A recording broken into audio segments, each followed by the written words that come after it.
ओम, हरिओम, हरिओम। आज अर्पिता रावेरकर जो भालचंद्र कुलकर कराळे सर की जो शिष्या है, गुरु तो शिष्य रामदेव बाबा का तो हमको पढ़ाते हैं, तो उसके बाद में भी आपको बीच में कोई गुरु रहता है लगता है। तो भालचंद्र कराळे सर की तरफ जो कुछ भी शिष्या है, तो उन्होंने खुद को इतना डेवलप कर दिया कि गुरु का महत्व बढ़ जाता है। कोई भी गुरु ऐसा नहीं चाहता कि वो उससे श्रेष्ठ नहीं होना चाहिए। हर गुरु ये चाहता है कि उन्होंने सिखाना चाहिए और उन्हें सीख के खुद साधना करना चाहिए और हमारा कुछ तो भी अलग का ढंग तैयार करना चाहिए। जैसे रम्या दीदी है, कल्याणी दीदी है, वैसी अर्पिता ताई भी है। तो आज अर्पिता ताई हमारे सामने आ रही और उनका विषय है सीक्वेंस। हर चीज हमने सीक्वेंस से कैसे करना चाहिए, तो प्राणायाम भी कैसे सीक्वेंस से करना चाहिए, इसके बारे में मैं कल्याणी दीदी से प्रार्थना करता हूँ कि हमारे अर्पिता ताई का परिचय दीजिए। कल्याणी ताई, हरिओम। हरिओम सगळ्यांना, हरिओम। सर्वप्रथम कैलासवासी दादासाहेब टिस्कुले योग वर्गाचे योगाचार्य आदरणीय डॉक्टर रामकृष्ण ठावकरजींना मी खूप धन्यवाद करते की त्यांनी मला आजचे जी मार्गदर्शिका आहे त्यांचा परिचय देण्याची मला संधी दिली आहे। माझं खरंच खूप मोठं भाग्य आहे की आज मी त्यांचा परिचय देत आहे, कारण आम्ही दोघींनीही एकाच मार्गदर्शकांकडून आम्हाला मार्गदर्शन मिळाले, जे की ATTC चे मार्गदर्शक होते आमचे RP यादव सर आणि आमचे योगगुरु आहेत आदरणीय कराळे सरजी। तर आज सगळ्यांना मला सांगताना आनंद होत आहे की आज जी आपले मार्गदर्शिका आहे आदरणीय अर्पिताताई रावेरकर यांनी मास्टर्स ऑफ टेक्नॉलॉजी केलेलं आहे डिजिटल कम्युनिकेशन मधून आणि त्यांचं master of science in electronics मध्ये झालेलं आहे। यासोबतच अर्पिताताई योगा वेलनेस इन्स्ट्रक्टर आहे from yoga certification board, Ayush मंत्रालय, गव्हर्नमेंट ऑफ इंडिया। तसेच त्या असिस्टंट योगा टीचर देखील आहेत फ्रॉम पतंजली हरिद्वार। तसेच त्या मुंबई क्षेत्राच्या जे सहयोगी शिक्षकांचे जे वर्ग होत असतात त्यामध्ये नेहमी आपली सेवा देत असतात। त्या महिला पतंजली पनवेल मध्ये देखील कार्यरत आहेत। आज त्या श्वासामधला आपला उच्चतम स्तर असतो प्राणायाम। प्राणायामाचे खूप सारे प्रकार असतात, तरीही त्याचा जो क्रम असतो तो कसा विशिष्ट असतो या विषयावर परमपूज्य स्वामी रामदेव महाराज यांनी निर्धारित केलेला जो क्रम आहे त्याचा वैज्ञानिक आधार या विषयावर आपणास त्या खूप महत्वपूर्ण अशी माहिती देणार आहे। तरी सर्वांनी शरीर आणि मनाने तिथे उपस्थित राहून त्याचा अधिकाधिक लाभ घ्यावा। तरी आपणा सगळ्यांचा अधिक वेळ न घेता मी अर्पिताताईंना विनंती करते की त्यांनी आजच्या सेशनची सुरुवात करावी। ओम। एक मिनिट माझं भाग्य आहे की आज अर्पिताजी ह्या अतिशय सुज्ञ, अतिशय सालस आणि अतिशय दिव्य अशा तेजस्वी अशा ज्या योग शिक्षिका आहेत त्या आज आपल्याला सगळ्यांना लाभलेल्या आहेत। तर त्यांचं मी स्वागत करतो आणि त्या अतिशय सुंदर पद्धतीने जसं सरस्वतीचाच आशीर्वाद त्यांच्या जिभेवर आहे असं मला जे समजलेलं आतापर्यंत। तर आणि योगायोगाने त्या ATTCC क्लासला ह्या दोघी कल्याणी पण आणि अर्पिताजी पण, अर्पिता आशिष रावेरकर या दोघीही त्या वर्गामध्ये असिस्टंट टीचर पहिला नंबर मी पास केलेला आहे त्यांनी। हो अर्पिताजी सुरुवात। ओम, सगळ्यांना हरिओम। ठावकार गुरुजींना खूप खूप आभार, खूप खूप धन्यवाद। कराळे गुरुजींना खूप खूप धन्यवाद। कराळे गुरुजी जे की माझे प्रथम योग गुरु आहे, त्यांनीच मला आज या प्लॅटफॉर्मवर आणायचा प्रयत्न केला आणि मी प्रयत्न करते की सगळ्यांना जे मला येतं, जे मला शिकवलं गेलंय, जे मला स्वामीजी महाराजांनी एक गाईडलाईन दिली आहे, त्याच्या हिशोबाने मी थोडंसं तुम्हाला गाईड करायचा प्रयत्न करते. आणि कल्याणीजींचा खूप खूप आभार. खूप छान त्यांनी माझं इंट्रोडक्शन दिलं आहे. आणि आज मी जे काही आहे ते आमचे योगगुरू कळाळे गुरुजींमुळे आहे. त्यांनी मला 1च वर्षात इतकं जास्त गाईड करून आणि मी आधी काय होते, माझं एज्युकेशन भले टेक्निकल आहे, पण योगामध्ये माझं नॉलेज एकदम झिरो होतं. आणि त्यांनी मला गाईड करून, मला पुश करून मला आज इथपर्यंत आणायचा प्रयत्न केला. त्यांच्याचमुळे आज मी योग शिक्षिका बनू शकले आणि त्यांच्याचमुळे आज मी इथे बसून आपल्या सगळ्यांच्या समोर काहीतरी एक थोडंफार बोलायचा प्रयत्न करीत आहे. तर कळाळे गुरुजींचा खूप खूप आभार, खूप खूप धन्यवाद. आणि त्यांचा आशीर्वाद आणि सावकार गुरुजींचा आशीर्वाद असंच माझ्यावर आणि माझ्या पूर्ण परिवारावर बनलं राहील, अशीच मी देवांकडे प्रार्थना करते. आता मी जास्त वेळ न घेता थोडंसं सुरुवात करते. आता इथे काही माझी मैत्रिणी ताई मला विनंती करायची आहे की तुम्हाला हिंदी जर होत असेल तर जास्तीत जास्त लोकांना लाभ होईल हिंदीमध्ये बोलाल तर. हा गुरुजी, हो मी हिंदीमध्ये घेते, कारण माझ्या काही मैत्रिणी, काही साधक लोक हिंदीमध्ये जुळले आहे इथे. तर मी थोडा प्रयत्न करते की हिंदीमध्ये सगळ्यांना चांगलं एक्सप्लेन करू शकें. तो आज मैं सबसे पहले आपको मेरा क्या विषय है, तो हमें परम पूज्य स्वामी जी महाराज ने हमें 8 प्राणायाम का पैकेज दिया है. अब ये 8 प्राणायाम का पैकेज क्यों दिया है, क्योंकि ये सर्व सामान्य लोगों कर सके, इसलिए ये 8 प्राणायाम का पैकेज दिया है. तो आज इन 8 प्राणायाम की सीक्वेंस, हम कैसे पहला प्राणायाम करेंगे, दूसरा प्राणायाम कौन सा होना चाहिए, ये एक इसका वैज्ञानिक तथ्य उन्होंने कुछ समझाने की कोशिश की है और वही मैं आपको कोशिश करके समझाने का प्रयत्न करती हूँ. तो सबसे पहले आइए हम एक बार ओमकार का उच्चारण करते हैं और साथ में हमारे जो योग के प्रणेता है महर्षि पतंजलि, उनको याद करते हैं.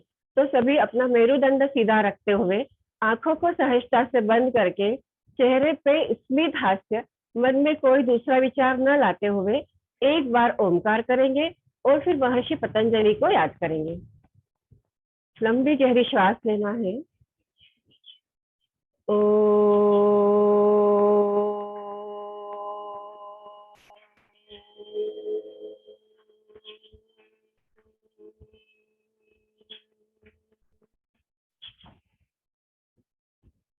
योगेन चित्तस्य पदेन वाचा मलं शरीरं च वेद्यकेन रूपाकरोति प्रवरं मुनीनां पतंजलिं प्राञ्जलिं रानतोस्मि.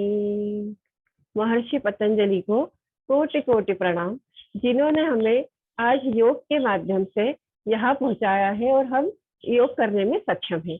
ऐसे महर्षि पतंजलि को मैं कोटि कोटि वंदन करती हूँ, कोटि कोटि प्रणाम करती हूँ. अब मेरा जो विषय है प्राणायाम, सभी को पता है प्राणायाम का अर्थ है प्राण प्लस आयाम. प्राण प्लस आयाम, प्राण मतलब प्राणवायु, इनहेल एक्सहेल मतलब श्वास लेना, श्वास छोड़ना, श्वास और प्रश्वास की गति और उस गति का नियमन करना. आयाम मतलब नियमन करना. इस नियमन करने को हम कंट्रोल करना भी कह सकते हैं. तो जब हम श्वास और प्रश्वास की गति को कंट्रोल करते हैं तो इसे हम प्राणायाम कहते हैं.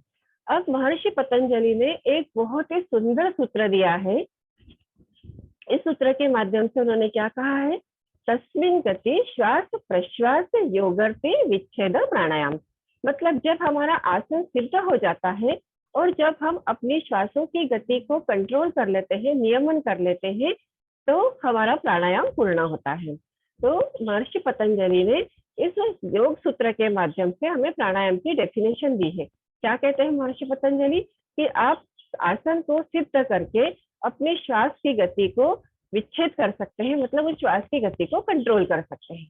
अब हम ये मन में हमारे विचार आता है कि हमें श्वासों की गति कंट्रोल क्यों करना है. तो एक हठ योग प्रतिविका में स्वात्माराम सूरी ने एक बहुत ही सुंदर सा सूत्र दिया है. उस सूत्र में ये कहा गया है, चले वाते चले चित्तम निश्चलम निश्चले भवेत योग स्थाणुत्व प्राप्ति ततो वायु निरोधेत. मतलब जब हमारा प्राण चलायमान होता है तो हमारा मन भी चलायमान हो जाता है, और जब हम अपने प्राणों का निरोध कर लेते हैं तो हमारा मन भी निरोध हो जाता है, स्थिर हो जाता है.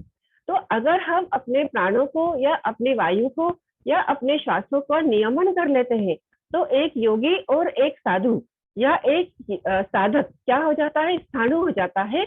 मतलब क्या हो जाता है, ये अपनी स्थिर अवस्था में आ जाता है। तो हमें अपने श्वासों की गति को कंट्रोल करके क्या करना है, हमें अपने मन की गति को कंट्रोल करना है। तो ये देखा गया है कि अगर हम अपने श्वासों की गति को कंट्रोल करते हैं तो हमारा मन अपने आप स्थिर हो जाता है। तो चाहे पतंजलि ऋषि मुनि हो या स्वात्माराम सूरी जी हो, इन सभी ने क्या कहा है कि आप अपने श्वासों की गति को कंट्रोल कीजिए, श्वासों की गति को नियमन करिए। आपको क्या प्राप्त होगा, मानसिक स्वास्थ्य प्राप्त होगा, आपको फिजिकल हेल्थ मिलेगी, आपका आध्यात्मिक पावर बढ़ेगा। तो हम ये तीनों अचीव कर सकते हैं अपनी श्वासों की गति को कंट्रोल करके। अब परम पूज्य स्वामी जी महाराज ने एक कॉमन 8 प्राणायाम का सीक्वेंस दिया है जो कॉमन लोगों के लिए। अब हम योगी तो नहीं है या हम बहुत ऋषि मुनि नहीं है जो हम इतने 24 घंटे बैठ के या मैक्सिमम टाइम हम तप जप कर सके। हमें क्या करना है, हमें अपने गृहस्थी चलाते हुए अपने स्वास्थ्य का ध्यान रखते हुए हमें क्या करना है, अपने सारे काम पूर्ण करना है। इसीलिए स्वामी जी महाराज ने 8 प्राणायाम का सीक्वेंस दिया है और इस सीक्वेंस को अगर हम इसी तरीके से करते हैं तो हमें पूर्ण स्वास्थ्य लाभ प्राप्त होता है। जैसे सभी को पता है, पहला प्राणायाम हमारा भस्त्रिका प्राणायाम है। तो इन 8 प्राणायाम के नाम मैं आपको पहले बताती हूँ। पहला है भस्त्रिका प्राणायाम, कपालभाति प्राणायाम, फिर तीसरा है बाह्य प्राणायाम, चौथा है उज्जाई प्राणायाम, पांचवा अनुलोम विलोम प्राणायाम, भ्रामरी प्राणायाम, उद्गित प्राणायाम और उसके बाद प्रणव प्राणायाम। तो स्वामी जी महाराज कहते हैं कि अगर आप इन प्राणायाम को इसी सीक्वेंस में करते हैं तो आप आपके फिजिकल हेल्थ आपकी मेंटेन कर पाओगे, आध्यात्मिक पावर बढ़ेगा और धीरे धीरे धीरे धीरे आप जैसे योग की जो अल्टीमेट एम है समाधि, उस समाधि की तरफ अग्रसर हो जाओगे। तो सबसे पहला प्राणायाम जो भस्त्रिका प्राणायाम है, ये भस्त्रिका प्राणायाम करने के लिए आपको किसी भी आसन, सुखासन, सिद्धासन, पद्मासन, इसमें बैठ जाना है। आपका मेरुदंड सीधा रहेगा। आपको प्राणायाम करते समय किसी खुली हवा में बैठना है जहाँ फुल ऑफ ऑक्सीजन मिलता हो। आप टेरेस पे बैठिए, गार्डन में बैठिए या आप ऐसी जगह बैठिए जहाँ आपको ऑक्सीजन अधिक से अधिक मात्रा में आप एब्जॉर्ब कर सको, वहां आपको प्राणायाम का फुल फायदा मिलेगा। तो हम एक ऐसी जगह पर बैठकर प्राणायाम करते हैं, ऐसे आसन में बैठ के जो आपको सुख प्रदान करे, स्थिर सुख आसनम, ये महर्षि पतंजलि कहते हैं। तो जहाँ हम एक आसन में अधिक समय तक बैठ सके, अधिक समय तक सुख प्राप्त कर सके, ऐसे आसन में बैठ के हमें प्राणायाम की शुरुआत करनी है। तो प्राणायाम में सबसे पहला प्राणायाम है भस्त्रिका प्राणायाम। ये भस्त्रिका प्राणायाम आपको कैसे करना है, सभी को इसकी विधि पता है क्योंकि हम काफी समय से प्राणायाम करते आ रहे हैं। तो महर्षि पतंजलि ने हमें ये 8 प्राणायाम नहीं दिए, उन्होंने सिर्फ हमें 4 प्राणायाम दिए हैं। लेकिन उन चारों प्राणायाम को हम किसी योगी गुरु के सानिध्य में कर सकते हैं। तो उसको इजी करके स्वामी जी महाराज ने, रामदेव जी महाराज ने उसको इजी करके हमें प्रदान किए हैं। तो सबसे पहला प्राणायाम भस्त्रिका प्राणायाम है। ये भस्त्रिका प्राणायाम हमें सबसे पहले क्यों करना है, तो ये पहला प्राणायाम क्यों रखा है, क्योंकि इस प्राणायाम से हम डीप ब्रीदिंग करते हैं। डीप ब्रीदिंग का अर्थ है पूरे ऑक्सीजन को अपने शरीर में लेते हैं और कार्बन डाइऑक्साइड को बाहर छोड़ते हैं। अब ये जो हम बोलते हैं कि हम ऑक्सीजन अंदर लेते हैं, एक्चुअली हम ऑक्सीजन अंदर नहीं लेते हैं। यहाँ वायु के घटक होते हैं जिसमें नाइट्रोजन होती है, कार्बन डाइऑक्साइड होती है, ऑक्सीजन होती है। 78% नाइट्रोजन है, 21% ऑक्सीजन है और कुछ प्रतिशत में कार्बन डाइऑक्साइड और अदर गैसेस भी है। तो हमारा जो शरीर है, हमारे जो लंग्स है, ये लंग्स सिर्फ ऑक्सीजन को एब्जॉर्ब करते हैं और बाकी नाइट्रोजन, कार्बन डाइऑक्साइड को एब्जॉर्ब ना करके शरीर से बाहर फेंक देते हैं। तो हमें डीप ब्रीदिंग करना है। इस डीप ब्रीदिंग में वायु के सारे घटक अंदर जाते हैं, लेकिन एब्जॉर्ब सिर्फ क्या होता है, ऑक्सीजन, और बाकी सारे घटक बाहर आ जाते हैं। तो भस्त्रिका प्राणायाम में हमें क्या करना है, श्वासों को 2 से 2.5 सेकंड में अंदर लेना है और 2 से 2.5 सेकंड में बाहर छोड़ना है। मेरी आप सबसे विनंती है कि मैं जो भी इंफॉर्मेशन आपको दे रही हूँ आप सिर्फ सुने, अदरवाइज आप आंखें बंद करके हाथों की ज्ञान मुद्रा लगा के अपने मेरुदंड को सीधा रख के भस्त्रिका प्राणायाम की शुरुआत करें। कैसे करना है, 2 से 2.5 सेकंड में श्वासों को अंदर लेना है और 2 से 2.5 सेकंड में श्वासों को बाहर छोड़ना है। ये होती है एकदम मध्यम गति का प्राणायाम। इसमें आपको 2 से 2.5 सेकंड में श्वासों को अंदर लेना है, 2 से 2.5 सेकंड में श्वासों को बाहर छोड़ना है। इसे हम तीव्र गति से भी कर सकते हैं। तीव्र गति से करने से क्या होगा, आपको थकान आ सकती है, या जो यंग लोग हैं जिनकी पावर अधिक है, ये तीव्र गति से कर सकते हैं। कैसे तीव्र गति से करना है,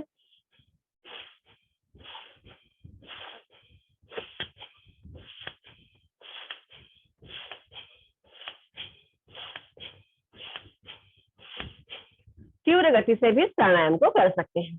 लेकिन इस प्राणायाम को करने से पहले आपको क्या सावधानियां रखनी है, जिसे हाई बीपी की समस्या है, जिसे हृदय रोग है, उसे ये प्राणायाम तीव्र गति से बिल्कुल नहीं करना है। इसे बिल्कुल धीरे धीरे ये प्राणायाम करना है। और इस प्राणायाम को करते समय अपनी ऋतु का ध्यान रखना है, क्योंकि इस प्राणायाम से गर्मी उत्पन्न होती है, उष्मा उत्पन्न होती है। इसलिए इस प्राणायाम को ग्रीष्म ऋतु में बहुत धीरे धीरे करना है।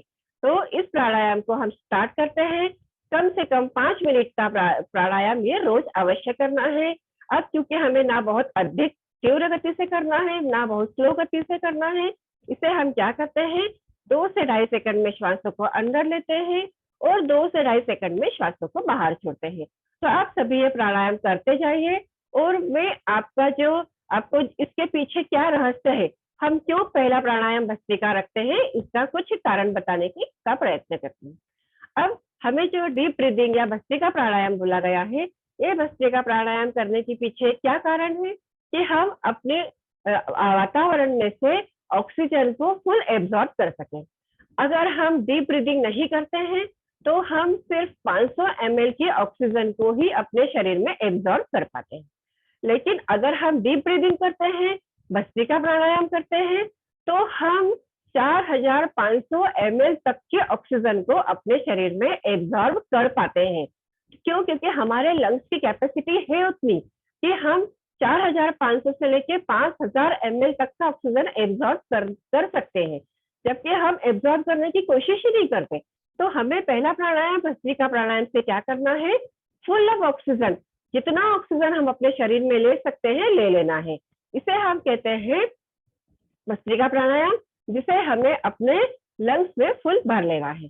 तो इसे डीप ब्रीदिंग प्राणायाम, क्यों डीप ब्रीदिंग, इसलिए क्योंकि हम पूरा ऑक्सीजन अपने शरीर में, यहाँ हमारे लंग्स के नीचे एक डायफ्राम होता है, उस डायफ्राम के ऊपर हमारे लंग्स है, इन लंग्स में फुल ऑफ ऑक्सीजन भर लेना है। इसे हम डायफ्रामेटिक डीप ब्रीदिंग करते हैं। डायफ्रामेटिक डीप ब्रीदिंग इसलिए कहते हैं, डायफ्राम तक हमें क्या करना है, ऑक्सीजन को फुल भर लेना है। जितना ज्यादा ऑक्सीजन होगा उतनी ही आपकी एनर्जी लेवल ज्यादा होगा, आपकी कार्य क्षमता बढ़ेगी। तो भस्त्रिका प्राणायाम से हमें क्या क्या लाभ मिलेंगे, एक तो आपके एनर्जी लेवल बढ़ेगा, एनर्जी लेवल बढ़ने के साथ साथ आपके पूरे शरीर में ऑक्सीजन का प्रवाह सुचारित रूप से चालू होगा। तीसरा फायदा होता है, हमारे शरीर में हीमोग्लोबिन की कमी होती है, तो इस हीमोग्लोबिन में रेड ब्लड सेल के साथ जो ऑक्सीजन कंटेंट होता है, ये ऑक्सीजन कंटेंट अगर बढ़ता है तो हीमोग्लोबिन की कमी भी पूरी की जा सकती है। तो ये साइंटिफिकली प्रूव किया गया है कि अगर आप 3 से 6 महीने भस्त्रिका प्राणायाम नियमित 5 मिनट का भी अभ्यास करते हैं तो आपके हीमोग्लोबिन की कमी को हम दूर कर सकते हैं। तो ये तीन फायदे तो इसके भस्त्रिका प्राणायाम के हैं। पहला फायदा, एनर्जी लेवल बढ़ता है, ऑक्सीजन का संचार पूरे शरीर में अच्छा हो जाता है, हीमोग्लोबिन बढ़ता है, साथ में हमारे लंग्स की कैपेसिटी बढ़ती है। हम लंग्स का उपयोग 30 to 40% ही कर पाते हैं, लेकिन डीप ब्रीदिंग करने से, भस्त्रिका प्राणायाम करने से हमारे लंग्स की कैपेसिटी 70 to 80% तक बढ़ जाती है। अभी ये कोरोना काल में किसी को भी बताने की आवश्यकता नहीं है कि लंग्स की कैपेसिटी बढ़ाने से क्या होगा। जितनी ज्यादा आपकी लंग्स की कैपेसिटी होगी उतना इन्फेक्शन कम होगा, ऑक्सीजन लेवल बढ़ेगा और साथ में आपके रेस्पिरेटरी ऑर्गन्स स्ट्रांग होंगे और बाकी की जितनी हमारी शारीरिक समस्याएं हैं ये भी धीरे धीरे निकल जाएंगी। जिन्हें अस्थमा की प्रॉब्लम है, जिन्हें टीबी की प्रॉब्लम है, जिन्हें रेस्पिरेटरी ऑर्गन से रिलेटेड कोई भी प्रॉब्लम है, वो धीरे धीरे भस्त्रिका प्राणायाम से निकल जाती है।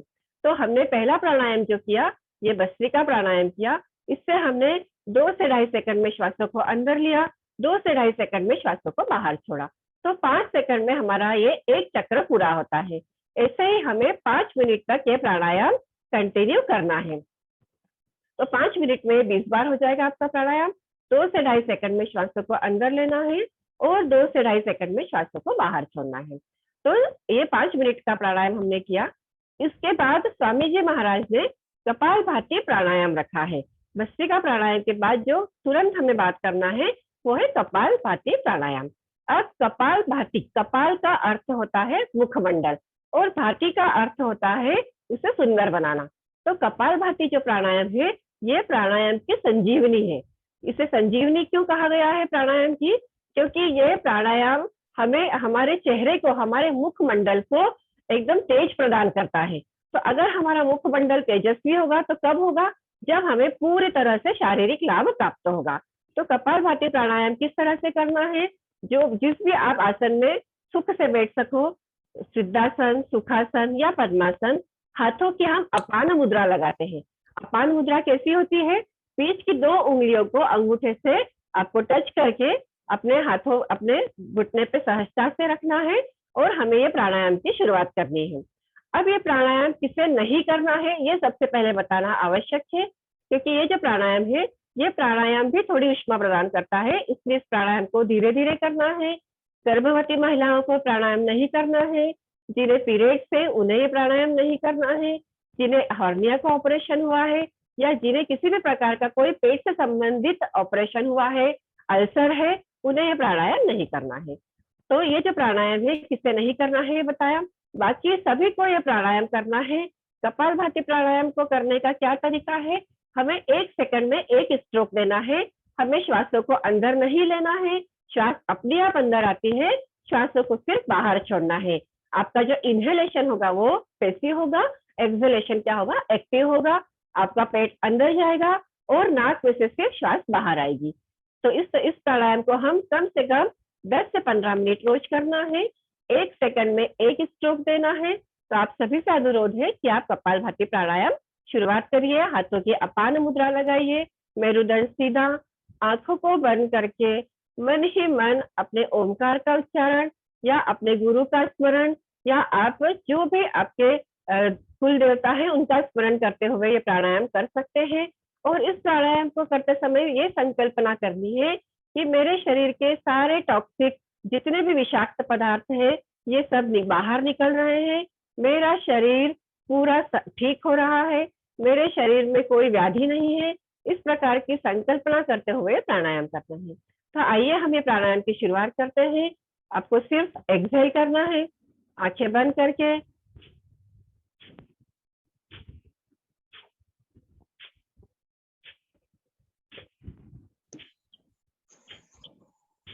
अपने नासिका से सिर्फ श्वासों को बाहर छोड़ना है। अब इस प्राणायाम को सेकंड नंबर पे स्वामी जी महाराज ने क्यों रखा है ये मैं आपको बताती हूँ, लेकिन आप अपने प्राणायाम की सीक्वेंस जारी रखिए। हमें 10 मिनट तक का प्राणायाम रोज अवश्य करना है। वैसे तो 15 मिनट स्वामी जी महाराज कहते हैं कि सुबह 15 मिनट और शाम को 15 मिनट अवश्य करना चाहिए, लेकिन शाम को करते समय ये आपको ध्यान रखना है कि आपका पेट 4 से 5 घंटे का खाली होना चाहिए। सुबह सुबह जब हम करते हैं तो हमारा पेट खाली होता है, लेकिन शाम को करते समय ये अवश्य ध्यान रखना चाहिए कि हमारा पेट 4 से 5 घंटे का खाली हो, तभी हमें कपालभाति प्राणायाम करना है। तो कैसे करना है ये प्राणायाम?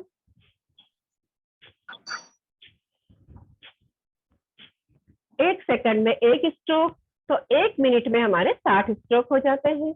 ऐसे ही 5 मिनट कंटिन्यू ये प्राणायाम करना है। 5 मिनट करेंगे तो आपके 300 स्ट्रोक होंगे।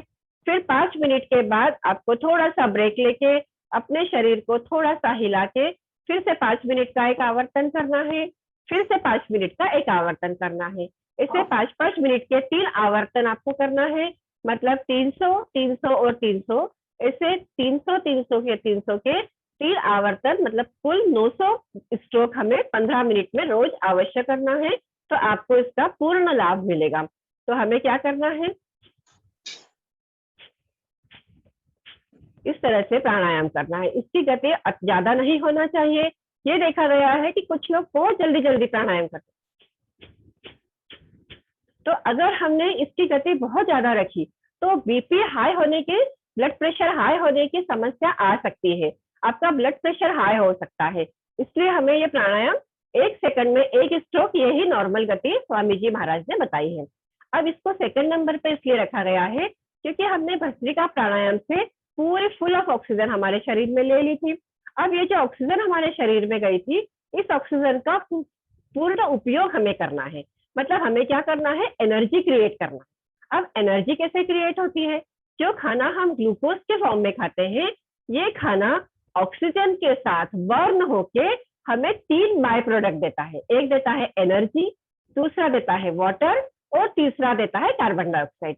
तो जो एनर्जी हमें मिलती है, ये एनर्जी कैसे मिलती है, खाना ऑक्सीजन के साथ बर्न होता है। जितनी ज्यादा ऑक्सीजन होगी उतना ही बर्निंग प्रोसेस ज्यादा रहेगा, जितना बर्निंग प्रोसेस ज्यादा रहेगा उतनी एनर्जी लेवल ज्यादा होगा, जितना एनर्जी लेवल ज्यादा होगा हमारी कार्य क्षमता उतनी ज्यादा होगी। तो अपनी कार्य क्षमता को बढ़ाने के लिए या हमारे पूरे शरीर में को एनर्जेटिक बनाने के लिए हम क्या करते हैं, ये कपालभाति प्राणायाम करते हैं। तो कपालभाति जो प्राणायाम है, इससे हमने जो फुल ऑफ ऑक्सीजन भस्त्रिका प्राणायाम के अंदर ली थी, इसका एनर्जी में कन्वर्जन होता है। ये एनर्जी ग्लूकोज के साथ ऑक्सीजन का रिएक्शन होके इन द फॉर्म ऑफ एनर्जी निकलती है। अब जो वाटर हमें मिला, ये वाटर हमारे पूरे शरीर में खून के साथ, रक्त के साथ मिलता है और फिर किडनी से फिल्टर होके यूरिन से बाहर निकल जाता है। और जो कार्बन डाइऑक्साइड है, ये कार्बन डाइऑक्साइड हमारे शरीर से in the form of exhaling, प्रश्वास के साथ हम इसको बाहर छोड़ देते हैं। तो सेकंड जो प्राणायाम है, जिसे हम कपालभाति नाम दिया है, ये कपालभाति हमने क्यों रखा, क्योंकि जो ऑक्सीजन हमने भस्त्रिका प्राणायाम के अंदर लिया था, उस ऑक्सीजन का पूरी तरह उपयोग हम कर सके। तो हमारे पेट से संबंधित जितनी बीमारियां हैं, वो सारी पेट से संबंधित बीमारियां हमारी कपालभाति से निकल जाती है। अब पेट में हमारे जितने भी एंडोक्राइन सिस्टम है, जितनी भी ग्लैंड्स है, पेनक्रियाज है, मतलब अग्नाशय है, लीवर है, किडनी है, साथ में आपका आमाशय है, इन सभी को वाइब्रेशन मिलता है। जब भी हम ये प्राणायाम करते हैं तो हमारा पेट अंदर की तरफ जाता है, हम वाइब्रेट करते हैं, हमारा डायफ्राम ऊपर जाता है, पेट अंदर जाता है। तो जब भी पेट अंदर जाएगा तो हमारे जो जितने भी इंटरनल ऑर्गन्स हैं, इनको वाइब्रेशन मिलेगा। और ये देखा गया है कि प्राणायाम करने से या कपालभाति करने से जितने भी इंटरनल ऑर्गन्स हैं जिन्हें वाइब्रेशन मिल रहा है, ये वाइब्रेशन मिलने के साथ साथ ये अच्छे हार्मोन सीक्रेट करने लगते हैं। अब अच्छे हार्मोन मतलब जैसे आपकी जठराग्नि है, ये जठराग्नि प्रज्वलित होती है तो हमें भूख लगती है। तो ये जठराग्नि को प्रज्वलित करने के लिए हमने कपालभाति किया, भस्त्रिका प्राणायाम से हमने ऑक्सीजन लिया, ऑक्सीजन ने ग्लूकोज के साथ रिएक्शन किया, रिएक्शन कर हमने एनर्जी प्रोवाइड की, एनर्जी के साथ साथ पानी, वाटर मिला, वाटर हमारे पूरे शरीर में से टॉक्सिक पदार्थ को लेता हुआ बाहर निकल गया, कार्बन डाइऑक्साइड को हमने बाहर छोड़ दिया। तो कपालभाति प्राणायाम ने क्या किया, हमारी पेनक्रियास को एक्टिव किया, हमारे लीवर को एक्टिवेट किया, अंदर हमारी स्मॉल इंटेस्टाइन, बिग इंटेस्टाइन, इन सभी को वाइब्रेशन मिला। और ये सभी क्या क्या करने लगे, ये सभी अच्छे से अच्छा हार्मोन सीक्रेट करने लगे। क्योंकि हमारे शरीर में बहुत सारी इंटरनल ग्लैंड्स होती है, इंडोक्राइन सिस्टम होता है, तो ये क्या करता है, आपको अच्छे से अच्छे हार्मोन प्रोवाइड करने की कोशिश करता है। अब ये हार्मोन ज्यादा भी नहीं होते और कम भी नहीं होते, ये बैलेंस हो जाते हैं। जैसे एक हार्मोन होता है इंसुलिन, ये पेनक्रियास का क्या काम है, इंसुलिन प्रोवाइड करना। जब ये इंसुलिन बहुत अधिक संख्या में होने लगता है तो भी हमारे शरीर में प्रॉब्लम होती है। जब ये इंसुलिन हमारे शरीर में कम हो जाता है तो भी हमारे शरीर में समस्या आती है। तो अभी इंसुलिन के अमाउंट को बैलेंस कैसे करना, तो सबसे सिंपल तरीका है, आप कपालभाति करिए। तो कपालभाति प्राणायाम से आपके हार्मोनल बैलेंस बनेगा, आपके सारे इंटरनल ग्लैंड्स बैलेंस होंगी, इंटरनल ग्लैंड्स प्रॉपर अमाउंट में हार्मोन्स को सीक्रेट करेगी, पेट संबंधित सारी बीमारियां जाएगी, और साथ में आपके हार्ट के जो ब्लॉकेज है, ये हार्ट के भी ब्लॉकेज कपालभाति प्राणायाम से धीरे धीरे निकलने लगते हैं। तो ये जो कपालभाति प्राणायाम है, इसे संजीवनी इसीलिए कहा गया है क्योंकि ये 99% रोगों को दूर करने के लिए सक्षम होता है, इसीलिए इसे प्राणायाम की संजीवनी कहा है। और इसे सेकंड नंबर पे इसलिए रखा है क्योंकि हमने जितनी फुल ऑफ ऑक्सीजन अंदर ली थी, उस फुल ऑफ ऑक्सीजन का हम पूरी तरह से उपयोग कर सके और उपयोग करके इससे एनर्जी में कन्वर्ट कर सके। तो जो सेकंड नंबर का प्राणायाम कपालभाति प्राणायाम है, इसे कम से कम आपको 15 मिनट रोज अवश्य करना चाहिए। अब इससे फायदा क्या क्या है, जैसे मैंने आपको बताया, इससे पेट संबंधित सारी बीमारियां जाती है, शुगर की प्रॉब्लम, थायराइड की प्रॉब्लम भी जाती है इस प्राणायाम को करने से, साथ में अस्थमा की प्रॉब्लम जाती है, साथ में आपके लीवर से संबंधित अगर किसी को बीमारियां हैं, मोटापा कम होता है, और भी जितनी बीमारियां हमें पता है और जितनी बीमारियों के नाम हमें शायद पता भी नहीं होंगे, उतनी सारी बीमारियां इस इंटरनल वाइब्रेशन से, मतलब कपालभाति प्राणायाम से दूर होती है। तो ये कपालभाति प्राणायाम हमने किया, ये कपालभाति प्राणायाम बिल्कुल सीधा, मेरुदंड सीधा रख के 1 सेकंड में एक स्ट्रोक को बाहर निकाल के हमें प्राणायाम करना है। क्योंकि सेकंड नंबर का है प्राणायाम है, इसमें हमने क्या किया, हमने फुल ऑफ ऑक्सीजन जो अंदर ली थी इसको हमने एनर्जी में कन्वर्ट किया। तो आइए हम 5 मिनट कंटिन्यू ये कपालभाति प्राणायाम करते हैं। आंखों को बंद रख के अंदर ही अंदर संकल्पना करके श्वासों को सिर्फ बाहर रखना है।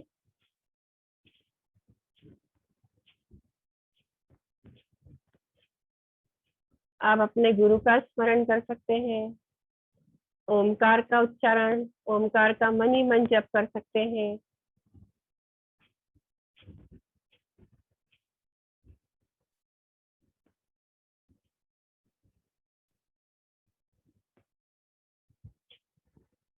अपना ध्यान सिर्फ श्वासों की तरफ, मन में कोई विचार नहीं लाना है, सिर्फ हमारी श्वास बाहर जा रही है।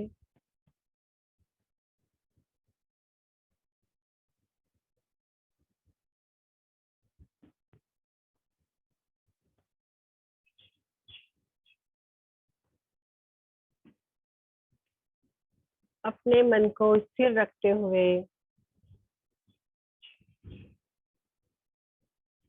भगवत गीता के 2य अध्याय में कहा गया है, योगस्थ कुरु कर्माणि संगम त्यक्त्वा धनंजय सिद्ध सिद्धयो समो भूत्वा समत्वं योग उच्यते। इस श्लोक को ध्यान में रखते हुए श्री कृष्ण ने अर्जुन से कहा, हे अर्जुन, तुम सभी स्थितियों में, लाभ में, हानि में, सुख में, दुख में, सभी स्थितियों में अपने आप को सम बना के रखो, अपने आप को योगस्थ रखो, योग में समा जाओ, योग करो। योग करने से तुम्हें समाधि प्राप्त होगी, तुम सभी स्थितियों में अपने आप को सम बना पाओगे। इसलिए इस श्लोक को ध्यान में रखते हुए मैं कपालभाति प्राणायाम अत्यंत धीमी गति से मन में कल्पना करते हुए कि मेरे सारे टॉक्सिक पदार्थ बाहर निकल रहे हैं। मैंने अपने हाथों की जो अपान मुद्रा लगाई है, ये अपान मुद्रा हमारे शरीर से टॉक्सिक को बाहर निकालती है। मेरे शरीर से जितने विषाक्त पदार्थ हैं ये बाहर निकल रहे हैं। मेरे विचार, अगर मेरे अंदर कोई भी विषाक्त विचार भी है, जो विचार मेरे शरीर के लिए, मेरे मानसिक स्वास्थ्य के लिए अच्छे नहीं है, कपालभाति करते करते मैं ये सारे विचार बाहर निकाल रही हूँ।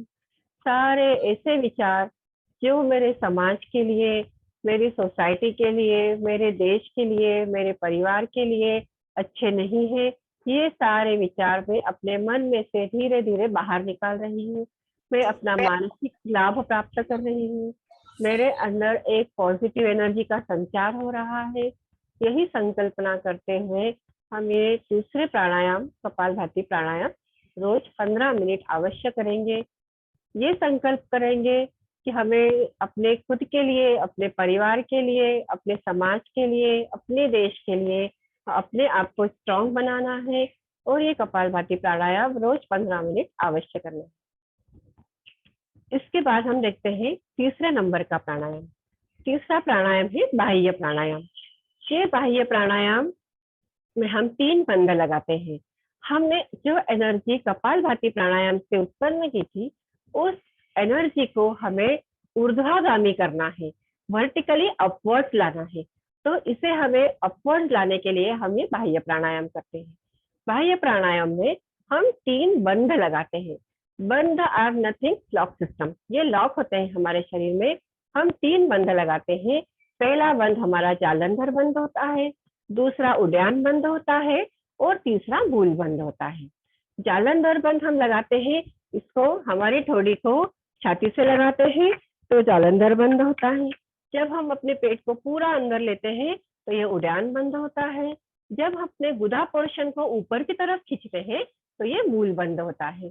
तो जब हम ये 3 बंध लगा के अपनी श्वासों को अंदर रोकते हैं तो इसे हम बाह्य, श्वासों को बाहर रोकते हैं तो इन्हें हम बाह्य प्राणायाम करते हैं। इस प्राणायाम को कैसे करना है? श्वासों को पूरा अंदर लेना है, श्वासों को पूरा बाहर छोड़ना है और 3 बंद लगाना है। पहला जालंधर बंद, दूसरा उड़ान बंद और तीसरा मूल बंद।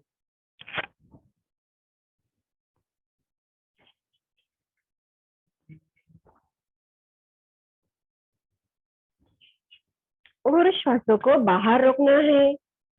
कम से कम 5 सेकंड तक हमें श्वासों को बाहर रोक के रखना है, तो हमारा बाह्य प्राणायाम का एक आवर्तन पूरा होता है। तो कैसे करेंगे हम प्राणायाम? आपको सिर्फ 3 बार ये करना है। श्वासों को अंदर लेना है, श्वासों को पूरा बाहर छोड़ना है, बाहर छोड़ के पहला बंद जालंधर, दूसरा उड़ान और तीसरा मूल बंद लगाना है।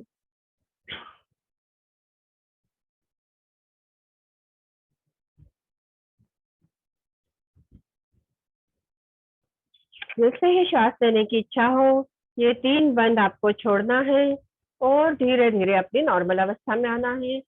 फिर से इसके एक साइकिल रिपीट करना है। श्वासों को अंदर लेना है, श्वासों को बाहर छोड़ना है और 3 बंद लगाना।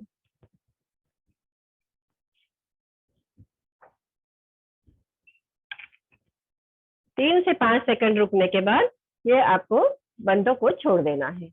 अब ये जो बाह्य प्राणायाम है, ये बाह्य प्राणायाम तीसरे नंबर पे रखा है, ताकि हमने कपालभाति से जो एनर्जी ली थी, उस एनर्जी को हम ऊर्ध्वगामी वर्टिकली अपवर्ड कर सके। अब चूंकि हमने पेट को पूरा अंदर लिया था, हमने उड़ान बंद लगाया था, तो उड़ान बंद लगाने से हमारे पेट से संबंधित जितनी भी हमारे इंटरनल ऑर्गन्स है, ये इंटरनल ऑर्गन्स पे प्रेशर आता है। जब ये प्रेशर आएगा तो यहाँ से संबंधित जितनी भी बीमारियां हैं, जठराग्नि प्रदीप्त होगी, अच्छे हार्मोन सिक्रेट होंगे और पेट संबंधित सारी बीमारियां आ जाएगी। इसके साथ साथ जैसे कि हमने मूल बंद लगाया था, तो मूल बंद लगाने से हमें क्या क्या फायदा मिलता है? हमारे फिशर, फिस्टुला, पाइल्स, जितने भी यौन संबंधित रोग है, वो सारे भी इस बाह्य प्राणायाम से जाते हैं। ऐसे साधकगण जिन्हें अपनी ऊर्जा को ऊर्ध्वगामी करना है, वीर्य को ऊर्ध्वगामी करना है, जिन्हें अपनी यौगिक शक्ति बढ़ाना है, वो ये प्राणायाम 11 से 21 बार कर सकते हैं। लेकिन रोज की प्रैक्टिस में, प्रतिदिन में अगर आप ये 3 से 5 बार भी प्राणायाम करते हैं, तो ये प्राणायाम आपका सफल है या सफिशिएंट है। तो कपालभाति प्राणायाम के बाद हमें बाह्य प्राणायाम करना है। इस बाह्य प्राणायाम से हमने क्या किया? हमने अपनी ऊर्जा को ऊर्ध्वगामी मतलब वर्टिकली अपवर्ड लेके आए। तो ये प्राणायाम 3 से 5 बार करने के बाद जो चौथे नंबर का प्राणायाम है, ये स्वामी जी महाराज ने बताया है उज्जाई प्राणायाम। अब ये उज्जाई प्राणायाम क्या करता है? ये एक विक्टोरियस ब्रीथ है। विक्टोरियस ब्रीथ मतलब हम क्या करते हैं? हम अपनी ऊर्जा का शुद्धिकरण करते हैं। जो ऊर्जा हमने कपालभाति से ली थी, पहले हमने भस्त्रिका से पूर्ण ऑक्सीजन अंदर लिया, कपालभाति से उस एनर्जी क्रिएट की, उस एनर्जी को हमने वर्टिकली अपवर्ड लिया। वर्टिकली अपवर्ड लाने के बाद अब हमें क्या करना है? उज्जाई प्राणायाम से इस ऊर्जा का या इस एनर्जी का शुद्धिकरण करना है। तो ये उज्जाई प्राणायाम है, ये हम गले से करते हैं। ये उज्जाई प्राणायाम करने के लिए सभी को पता है कि हमारे यहाँ गले में विशुद्धि चक्र होता है। ये विशुद्धि चक्र क्या करता है? ये विशुद्धि चक्र हमारे एनर्जी का प्यूरिफिकेशन करता है, हमारे ऊर्जा का को प्यूरिफाई करता है। तो ये जो उज्जाई प्राणायाम है, ये उज्जाई प्राणायाम कहाँ कहाँ लाभदायक होता है? ये थायराइड की समस्याओं को दूर करता है, साथ में ये गले से संबंधित जितने भी रोग है, टॉन्सिल्स है, उन्हें ठीक करता है, स्वर को मधुर करता है। साथ में जो बच्चे हकलाते या तुतलाते हैं, उन्हें भी उनके लिए हकलाना तुतलाना बंद करता है। धीरे धीरे उनका हकलाना तुतलाना धीरे धीरे बंद हो जाता है। तो ये जो उज्जाई प्राणायाम है, ये उज्जाई प्राणायाम चौथे नंबर पे स्वामी जी महाराज ने क्यों कहा है? क्यों करने के लिए? ताकि जो पहले प्राणायाम से हमने ऑक्सीजन ली थी, दूसरे प्राणायाम से हमने एनर्जी क्रिएट की, तीसरे प्राणायाम से उसको ऊर्ध्वगामी किया और चौथे प्राणायाम से हमने क्या किया? उसका शुद्धिकरण किया। तो जो चौथा प्राणायाम उज्जाई प्राणायाम है, इसका कोई वैसे साइड इफेक्ट नहीं है, लेकिन इसे हमें कितनी बार करना है? नियमित प्रैक्टिस में 5 से 7 बार करना है। तो 5 से 7 बार कैसे करना है? गले का घर्षण करते हुए आवाज निकालनी है, फिर गले का घर्षण करके आवाज निकाल के जालंधर बंद लगाना है। जालंधर बंद लगाने के बाद कुछ समय तक रुकना है। कुछ समय रुकने के बाद आपको आपका राइट नोस्ट्रिल बंद करके लेफ्ट नोस्ट्रिल से श्वासों को छोड़ देना है। तो एक बार मैं आपको ये प्राणायाम करके बताती हूँ, उसके बाद 3 से 5 बार हम ये प्राणायाम रिपीट करेंगे। अपने गले का घर्षण करके आवाज निकालनी है।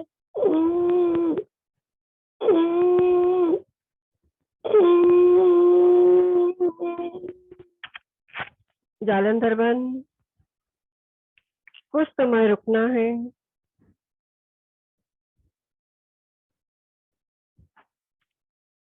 श्वास लेने का मन करे तो राइट नोस्ट्रिल को बंद करके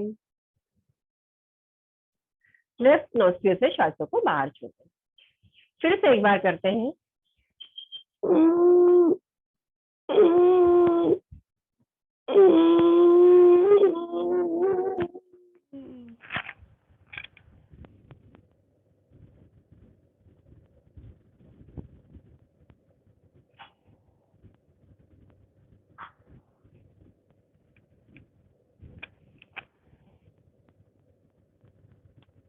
राइट नोस्ट्रिल को बंद करके लेफ्ट नोस्ट्रिल से श्वासों को छोड़ देना। अब हमने जालंधर बंद लगाया था, तो ये जो जालंधर बंद है ये क्या करता है, हमारे विशुद्धि चक्र को एक्टिवेट करता है। जब विशुद्धि चक्र एक्टिवेट होगा तो हमारी वाचा, मतलब हम जो बोलते हैं, इसका इफेक्टिवनेस बढ़ता है। तो आपने देखा होगा जो बड़े बड़े से नरेंद्र मोदी है, हमारे मुरारी बापू हैं, ये जब बोलते हैं तो हमें लगता है कि इनको सुनते जाए, क्योंकि इनकी वाचा या इनका जो भाषण है या ये जो बोलते हैं उसमें इतना इफेक्टिवनेस होता है। तो क्यों इनका इतना इफेक्टिवनेस है, क्योंकि इनका विशुद्धि चक्र एक्टिवेट है। तो हमें अपने विशुद्धि चक्र को एक्टिवेट करना है, तो ये उज्जयी प्राणायाम अवश्य करना चाहिए।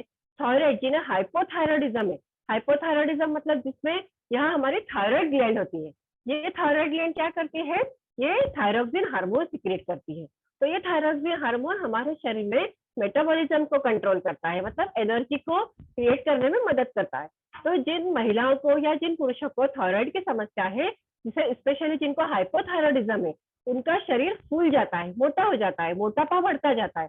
और एक बार मोटापा बढ़ता है तो फिर बहुत सारी समस्या आने लगती है। तो आप उज्जयी प्राणायाम करके हमारे थायराइड ग्लैंड को अच्छे से, ये थायराइड ग्लैंड क्या है, एंडोक्राइन सिस्टम का पार्ट है, ये हमारा हार्मोन सिक्रेट करती है। कौन सा hormone, thyroxine hormone, T3, T4, TSH, ये सारे क्या है, ये अच्छे हार्मोन है जो हमारे थायराइड ग्लैंड के हेल्थ को मेंटेन करते हैं। तो ये जो थायराइड हार्मोन है, थायरोक्सिन हार्मोन है, ये अच्छा सीक्रेट हो उसके लिए हम क्या करते हैं, उज्जयी प्राणायाम करते हैं। तो ये जो उज्जयी प्राणायाम है 3 से 5 बार, जिन्हें थायराइड नहीं है वो 3 से 5 बार करें तो उनकी गले संबंधित रोग दूर होंगे। जिन्हें हमेशा 12 महीने सर्दी, खांसी या गले से संबंधित कफ के रोग हैं, उन्हें तो ये प्राणायाम रोज अवश्य करना चाहिए। लेकिन जिन्हें थायराइड की समस्या है, उन्हें कम से कम ये जो प्राणायाम है, कम से कम सुबह, दोपहर और शाम को तीनों समय ये प्राणायाम कर सकते हैं। पहले धीरे धीरे स्टार्ट करिए, पहले 7 बार, फिर 21 बार, धीरे धीरे प्राणायाम की संख्या बढ़ाएंगे, 7 बार, 11 बार, 21 बार। ये प्राणायाम अगर आप धीरे धीरे संख्या बढ़ाएंगे तो थायराइड की समस्या है वो धीरे धीरे निकलने लगेगी। तो थायराइड की समस्या को दूर करने के लिए उज्जयी प्राणायाम आप कर सकते हैं। और ये उज्जयी प्राणायाम हमने चौथे नंबर पे क्यों रखा, स्वामी जी महाराज ने क्या बोला है कि आपने जो एनर्जी को ऊर्ध्वगामी बनाया था वो आप उज्जयी प्राणायाम से उसका शुद्धिकरण कर लीजिए। तो ये जो 4 प्राणायाम मैंने आपको बताया, भस्त्रिका, कपालभाति, तीसरा बाह्य और चौथा उज्जयी, तो ये जो 4 प्राणायाम है इनके फायदे और इनको करते समय हमें किन किन बातों का ध्यान रखना है ये आपको मैंने बताया। अभी इसके बाद आता है 5वां प्राणायाम, अनुलोम विलोम प्राणायाम। अब इसके बाद के जो 4 प्राणायाम है ये ध्यानात्मक प्राणायाम है। ध्यानात्मक प्राणायाम मतलब इसमें हम ध्यान कर सकते हैं, हम अपने मानसिक स्वास्थ्य को सुधार सकते हैं। ताई ताई हरिओम, तुम्ही आता 4 प्राणायाम सांगितले ना, तर 4 कन्क्लूड करा आणि पुढचे 4 आहे तर आपण पुढच्या आठवड्यामध्ये घेऊया. ठीक आहे, हो, हो. नंतर कोणाला प्रश्न विचारायचा असेल तर विचारतील आणि कराय सर तर आपलं आभार प्रदर्शन करतील. आपण कन्क्लूड करा आता 4 प्राणायामचा. हो हो, ठीक है। तो इसके बाद के जो 4 प्राणायाम है, अनुलोम विलोम, भ्रामरी, उद्गित और प्रणव, ये चारों ध्यानात्मक प्राणायाम है। तो इन चारों ध्यानात्मक प्राणायाम को हम ध्यान के लिए, मतलब अपने मानसिक स्वास्थ्य के लिए कैसे हम कर सकते हैं ये हम अगले हफ्ते देखेंगे। और फिर ये जो 5वां प्राणायाम अनुलोम विलोम रखा गया है, ये 5वां ही क्यों रखा है, मतलब ये 4 के बाद आपने 5वां प्राणायाम अनुलोम विलोम क्यों रखा है, इसका हम आगे सीक्वेंस देखते हैं। तो अब हमने ये जो 4 प्राणायाम देखे, भस्त्रिका, कपालभाति, फिर बाह्य और उज्जाई प्राणायाम। तो आशा करती हूँ कि आपको ये 4 प्राणायाम करने की विधि, इनका ड्यूरेशन और इन्हें स्वामी जी महाराज, परम पूज्य रामदेव जी महाराज ने इसी सीक्वेंस में क्यों रखा है, इसका थोड़ा सा व्यू मैंने देने की कोशिश की।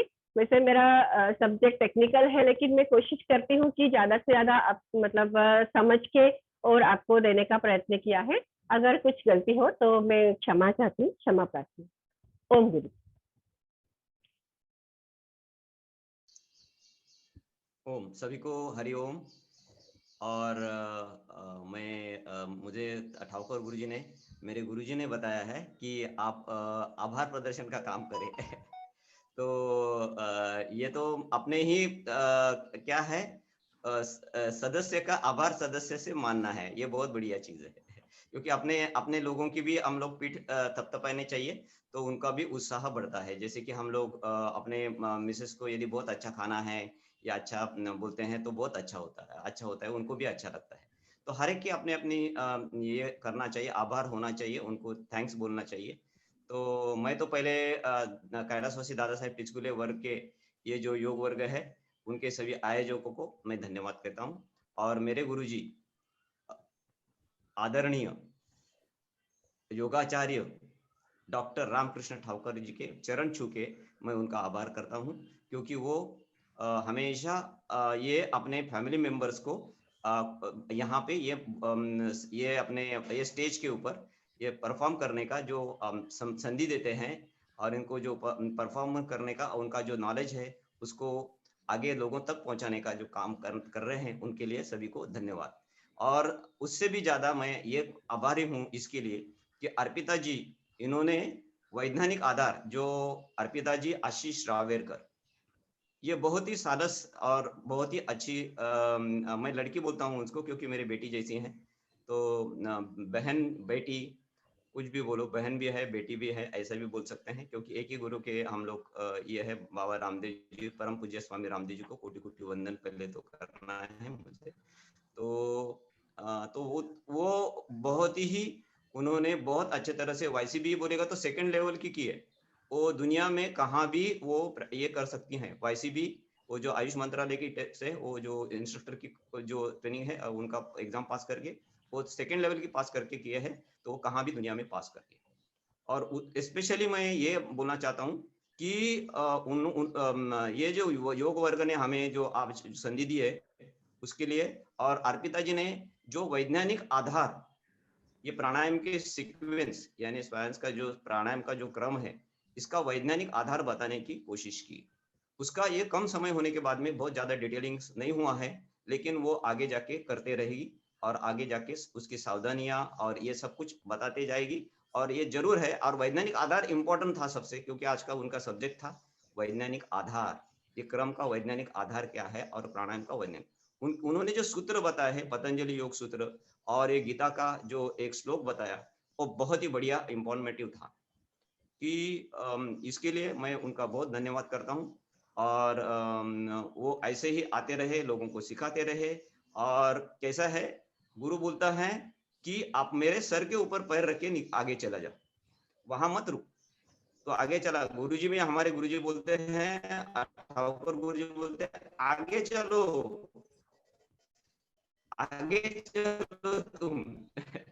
मेरे से बेहतरीन यदि हमारे शिष्य होते हैं तो बहुत अच्छा लगता है। कुछ क्वेश्चन रहेंगे, आप जैसे इन्होंने बताया उनको कुछ क्वेश्चन पूछने हैं, प्रश्न पूछने हैं, तो मैं फिर से सबका धन्यवाद कहता हूँ कैलाशवासी दादा साहेब टिचकुले वर्ग के आयोजकों को, और मेरे गुरुजी आदरणीय योगाचार्य डॉक्टर रामकृष्ण ठाकुर जी का, और अर्पिता जी का धन्यवाद। और उससे भी अपने कल्याणी ने जो इंट्रोडक्शन किया उनका भी मैं धन्यवाद करता हूँ। वो दोनों बहनें एक ही मार्गदर्शक से और एक ही ATTC के क्लास से ये पास किए हैं, तो बहुत बहुत अच्छा ये संयोग है। और दोनों भी प्रथम क्रमांक से पास हुए हैं, ये मैं आपको बताना चाहता हूँ। वो क्लास में जब वो एग्जाम हुई दोनों को, और एक दिन पहले मैंने बताया था, बराबर है ना अर्पिता जी? हाँ, उनको एक दिन पहले ही बताया था, कल्याणी जी को एक दिन पहले बताया था कि आप पहले नंबर से आओगे, कुछ प्रॉब्लम नहीं। तो प्रथम क्रमांक से इतने ये है, ये प्रतिभावान है ये लड़कियां। तो इनकी प्रतिभा ऐसे ही हो जाए और इधर ही नहीं पूरी दुनिया में छा जाए। तो उसके लिए आभार प्रदर्शन करने का जो मुझे एक थोड़ा सा जो मौका दिया था उसके लिए धन्यवाद। कोणाला काही प्रश्न विचारायचे असेल तर विचारा निश्चित. 2-3 मिनिटं आपण घेऊया.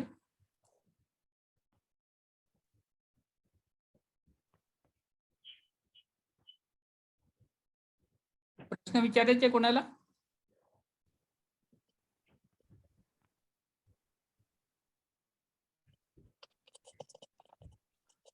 हरिओम.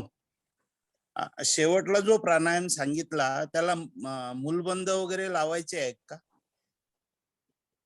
उज्जयी प्राणायाम ना? नाही गुरुजी, त्याच्यात जालंधर बंद लावा. फक्त जालंधर बंद. हा. ओके ओके, धन्यवाद. आणि मुद्रा?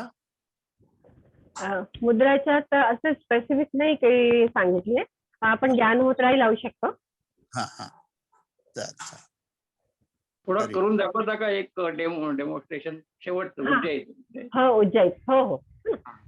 उज्जयी मध्ये का त्याला गळ्यामध्ये घर्षण करून करायचं आहे. पण आधी गळ्यात घर्षण करायचं आहे, मग जालंधर बंद लावायचा आहे आणि किती सेकंदात आपण थांबू शकतो तेवढा सेकंद थांबायचा. मिनिमम 3 to 5 सेकंद आपल्याला थांबायला हवं. आणि मग जेव्हा सोडायची इच्छा असेल तेव्हा सोडून राईट नॉस्ट्रिलला बंद करून आणि लेफ्टने श्वास सोडायचे. मी एकदा करून दाखवते.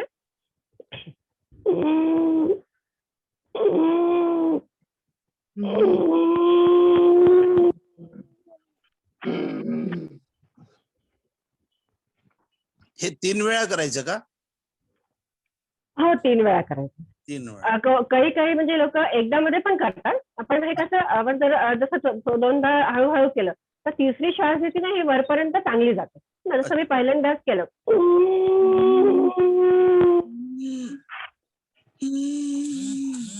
असे करू शकतो आपण. येस येस, बरोबर, अगदी बरोबर आहे. धन्यवाद ताई, अतिशय सुंदर सेशन झालाय आपला. असाच सेशन आम्हाला पुढचा पण मिळावा. धन्यवाद. हरिओम.